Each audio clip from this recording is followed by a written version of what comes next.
as des points faibles en musculation et tu ne sais pas comment les rattraper, reste sur cette vidéo. Cette vidéo est faite pour toi. Alors, tout d'abord, il faut savoir qu'il existe différents types de points faibles. Alors, on peut voir 3 points faibles.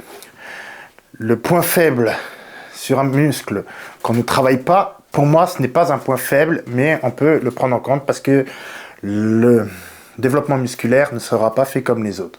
Le deuxième point faible que l'on peut voir, c'est un problème de motricité, c'est-à-dire qu'on aura du mal à le recruter, etc. Et le troisième problème, c'est que c'est vraiment un point faible et que même si vous le travaillez, eh ben, il sera toujours à la traîne par rapport aux autres, mais vous allez réduire ce point faible en le travaillant correctement.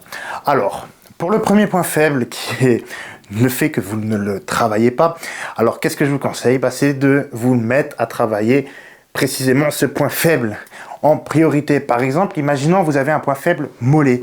Et les mollets, vous les faites en début de séance. Jambes.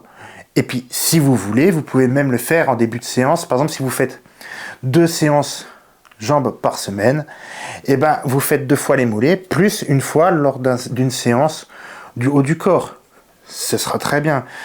Par contre, ne faites pas la même erreur que moi de les entraîner tous les jours, parce qu'à un moment, je les entraînais tous les jours parce que je voulais des gros mollets. Donc tous les jours, je les entraînais.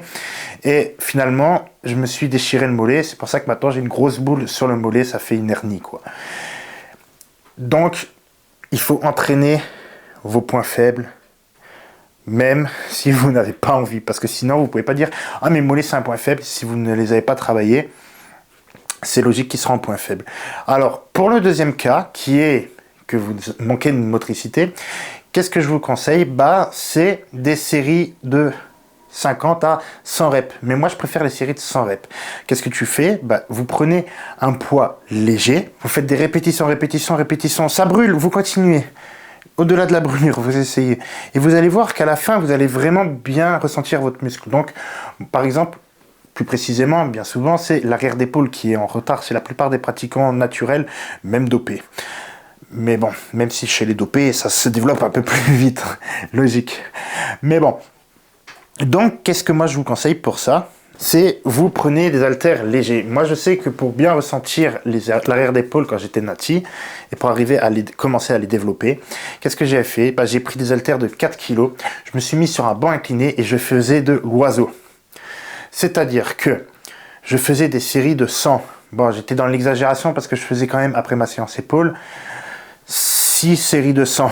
Moi, je vous conseille, pour un débutant ou pour une personne qui veut juste rattraper un point faible, mais pas faire de la compétition, 3 séries de 100 à la fin, c'est très bien. Et puis aussi, lors de votre séance épaule, si ce retard, c'est l'arrière d'épaule, vous le travaillez en début de séance. Pas à la fin comme la plupart font. Et puis, si vous avez l'arrière d'épaule qui est en retard, bien souvent, vous avez l'avant d'épaule qui est en avance. Donc, s'il vous plaît, si c'est le cas, vous évitez de faire des développés militaires. Parce que vous allez encore plus accentuer ce deltoïde antérieur. Et ce qui fait que visuellement, il sera toujours en retard l'arrière. Vous devez jouer sur les proportions. Si vous voulez développer, par exemple, vous avez vraiment l'avant d'épaule qui est bien en avance par rapport à l'arrière, vous jouez sur l'effet d'optique. C'est-à-dire vous allez moins entraîner l'avant d'épaule et puis vous allez plus entraîner l'arrière, ce qui va normalement et en théorie rattraper. Et dans la pratique, chez moi, ça s'est vu. Après, c'est sur tous les muscles comme ça. Par exemple, si vous avez l'avant d'épaule, là encore, qui est pris, qui est en bien gros et puis les pecs tout petits, qu'est-ce que vous allez faire? Vous allez éviter de travailler en lourd vos pectoraux et vous allez essayer de ressentir en série, pas de 100, mais pumpé ou des séries de pré-fatigue. Donc là, j'en viens à la pré-fatigue ou la préactivation. Moi, je préfère la préactivation parce que sinon, ça voudrait dire que vous vous amusez à fatiguer votre muscle avant de travailler. Deuxième astuce, lorsque ça prend la motricité, la préactivation. Là, on va prendre l'exemple des pecs encore une fois. Alors, qu'est-ce que je peux vous dire de faire? C'est en début de séance, vous vous échauffez bien, coiffe des rotateurs, épaules, poignets, coudes, etc. Le cou, partout. Les hanches aussi, parce que vous allez pousser lorsque vous allez faire des développés pour les pecs, avec vos pieds, tout ça, votre hanche. Tous les muscles sont pris en compte, les gaines, avec le gainage, tout. Donc, en premier exercice, je vais vous conseiller par exemple de faire de la poulie vis-à-vis ou du butterfly. Là, vous n'allez pas faire des séries de 5. Hein. De toute façon, sur les exercices comme ça, une grosse répétition, là, vous allez faire du 15-20 reps, voire 25 reps. C'est juste pour bien pumper. Et après, normalement, sur vos gros exercices, vous allez le ressentir. Ça, c'est si vous faites tout correctement. Après, c'est sûr que si vous avez l'ego qui rentre en jeu, vous n'allez pas réussir à les développer. L'ego doit rester au vestiaire quand vous voulez rattraper un point faible.